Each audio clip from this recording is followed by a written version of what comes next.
A little thing called time. Hello, honey, sweetie baby cuties. Today on Bowtie Musings, we're going to be talking about the ideas of time and money, which to me are very similar because in my book, they're both illusions, yeah, that I feel often subordinate people subconsciously because we are using them quantitatively instead of qualitatively, which I think occurs to us more naturally as souls. When you were younger, you didn't know anything but quality, impulsivity and magic and now-based thinking and feeling, right? When you start to break down life into units of measure, years, months, days, weekdays, weekends, hours, then we start to live in an illusory world of measure that can really only invite quantitative thinking, which creates conditional thinking, which creates comparison. All of that slowly but surely takes away our ability to be present and know what it means to live in the now moment, which, oh my god, the now moment. We hear all about it, the now moment, living in the present.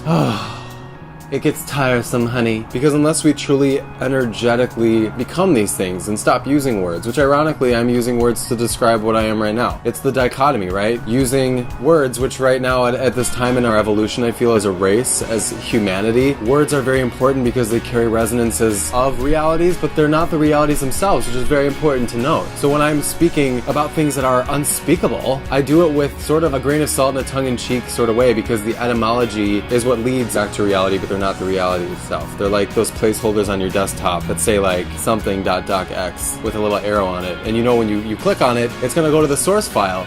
But if you don't have the source file, then it's gonna go anywhere, honey. So I'm a creator living in Los Angeles, and I only began to really feel a sense of time when I moved out here for the purpose of becoming successful. And I see all of these as illusory sisters, really. The idea of time and success and money. I mean, they're all like categorized into one, right? Time and money equals success, blah, blah, blah. You could flop and flip and whatever that equation a million different ways, but it's really the same idea of division that creates expectation. That is a total buzzkill to creativity because it ain't spirit, okay? It's density, honey, and it's illusion, honey.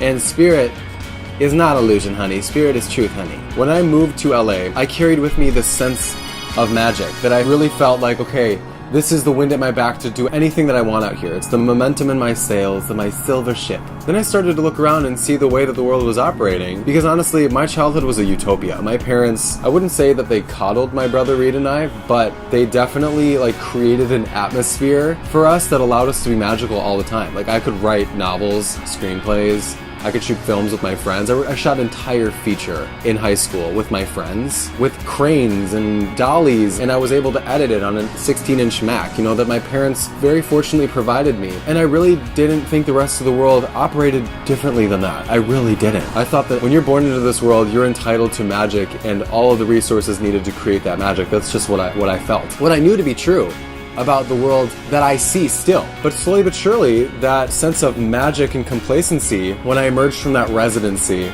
I started to see that the rest of the world doesn't operate like that. And most people are imprisoned by the work system, completely imprisoned. 9-to-5 job, 9 to 5, sometimes 9 to 6, 9 to 7, 9 to 8, depending on the demands of the workday. I had no idea that people were constantly giving themselves, like forking over time to something that wasn't them. When I realized I had to participate in that game, it was like, I don't want to say reality check because I don't believe in that reality. It was like a density bitch slap. And I felt like, oh my god, I have to play by the rules of this game into this world that I was born into that actually doesn't reflect my childhood. And so I took my filmmaking sensibility, I took my skills with editing, shooting, directing, writing, all of that, and I offered it as a trade. I began to use what was once just qualitative and magic for quantity, for money. And I quickly, in a way, got addicted to that. I got addicted. I got so mind-effed, honeys. I got conditioned by that system, that like American dream idea of capitalism, of making more than others. Feeling special that I was making a substantial amount of money. I guess about a year and a half ago, I completely stepped out of that game. You know why? Because I realized I'm very toxic. I'm not happy. I'm completely a part of this density program that I wasn't when I was younger. I didn't think about this at all. I didn't think about taking my skills, my magic, and using it for money. I mean, what?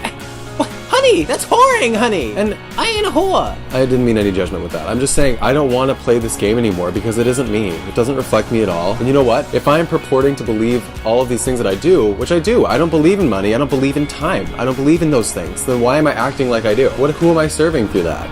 The illusion. I'm reinforcing the illusion. I'm belonging to it. I'm keeping the illusion sustained. Bye illusion. I'm back to my honey sweetie self. And when I realized that it's as simple as withdrawing. You know what? I don't know if you guys have ever read Atlas Shrugged, but it's my favorite book of all time. And in that novel, Ayn Rand describes these moguls. They're being usurped by these parasitic people who see the light in these moguls, like what they were able to invent and contribute to society on vast levels. These moguls decide that they don't believe in the world into which they've risen to success and power. They are extremely successful, but among unhappy, thieving people that just want to steal their light energy, not just their money. They don't understand how these people, these inventors, had the passion, the inner child passion to come up with these ideas, and not alone come up with them, but sustain them and create these massive enterprises of love. So they try to steal and taint and spin on that light, dull it in any way they can. And the moguls, one by one, just disappear. They just vanish from the scene. No one has any idea where they go. And then you find out later, they created this utopian society in the cradle of a mountain, and established this society based solely on energy exchange. No money at all, honey. Just magic, trust, love, timelessness. Like, they're literally timeless. They prove through this utopia that time and money have an age and all that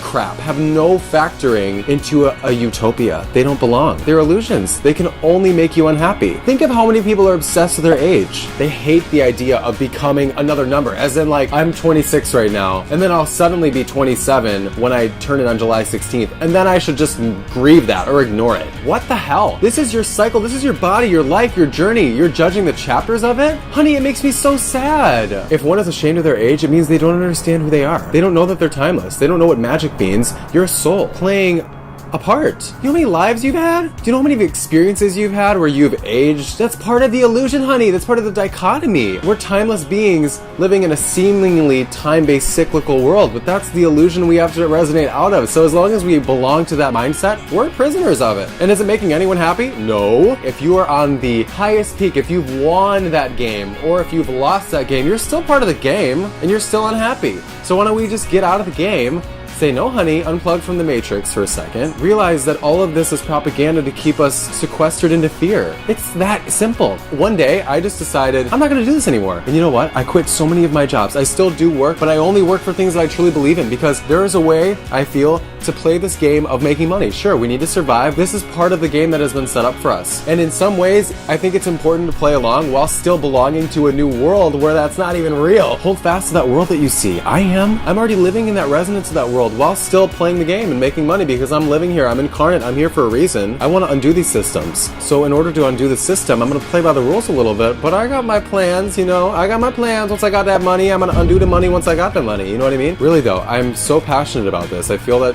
this world is mired in time-based thinking, money-based thinking. It's such an illusory, dense place to live. Who wants to feel that way anymore? Who cares about our age? I don't even care. I forget what age I am sometimes. I don't even want to label myself as being a certain age, because that prompts me and other people to categorize it. Do you need to know your age? I'm just wondering, does anyone need to know their age? Why else would you need to catalog? Right? Let's be magical honey sweetie baby cuties and just play around, honey, in crystalline iridescent sand of love, and just support each other. It's so simple, honey. It's so simple, yeah. It really is. Until next time, sweetie honey baby cutie baby sweetie honey baby sweetie baby cutie honeys. Bye, honeys.